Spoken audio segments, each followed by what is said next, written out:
Do you want to get beyond the standard blues box licks, but your major pentatonic isn't edgy enough? Well, here's how you can get that greasy, bluesy uptown sound with just a wrinkle or two to what you already know coming up.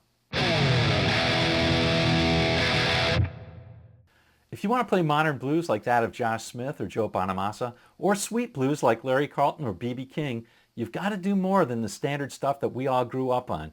You know, the minor pentatonic blues box licks. But when we turn to the most obvious choice, the major pentatonic, we find that it's often too sunny and it doesn't have that bluesy edge to it. Here are a couple of ideas to get that sweet but still very greasy sound. Now make sure you watch to the end because I do an example and I show you how to apply it. For all the examples today, we're going to be doing a blues shuffle in C. Let's start out with our C minor pentatonic. We all know that. And you probably know to get to the major pentatonic, you just shift that down 3 frets. And that gives you the major pentatonic, same pattern. All right, so that's all well and good, but it can sound a bit boring over the blues. So let's add a couple of interesting notes. First, let's add the flatted third. Over C, that's an E flat. This is basically like adding the flatted third to the minor pentatonic to get the blues scale, same shapes. And the licks can be similar as well.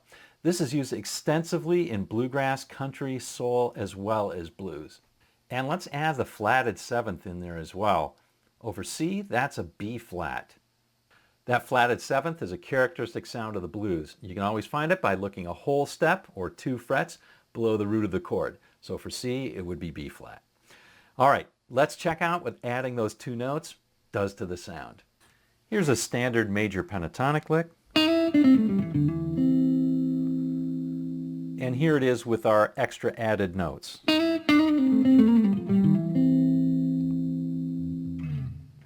Here's the second wrinkle. We're not going to play the same scale over every chord.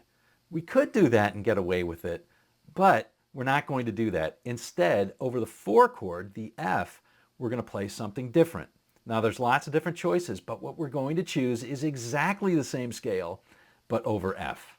And here's our F major pentatonic, but with those swinging extra notes added. So exactly the same licks are going to work, but just in F. And it's perfectly okay to slide up the fretboard and do your thing.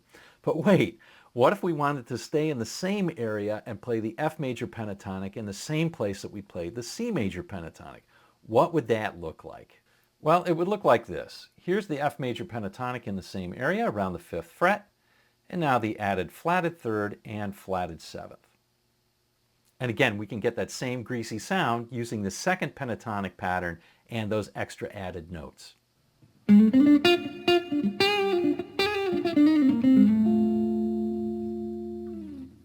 Let's get to the example, but check this out first. Now that we know 2 patterns, we can move elsewhere on the fretboard.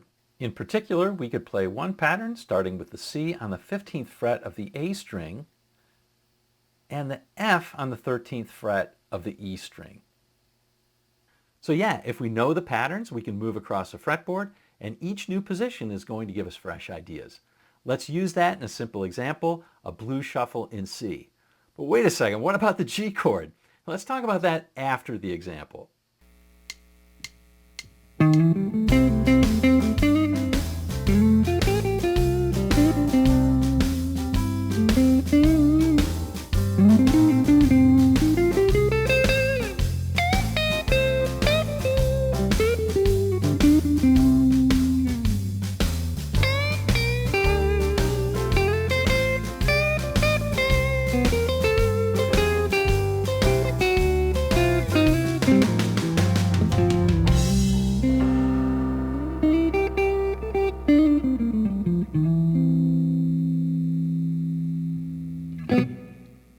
So what about the G chord? Well, it turns out that we're spoiled for choice.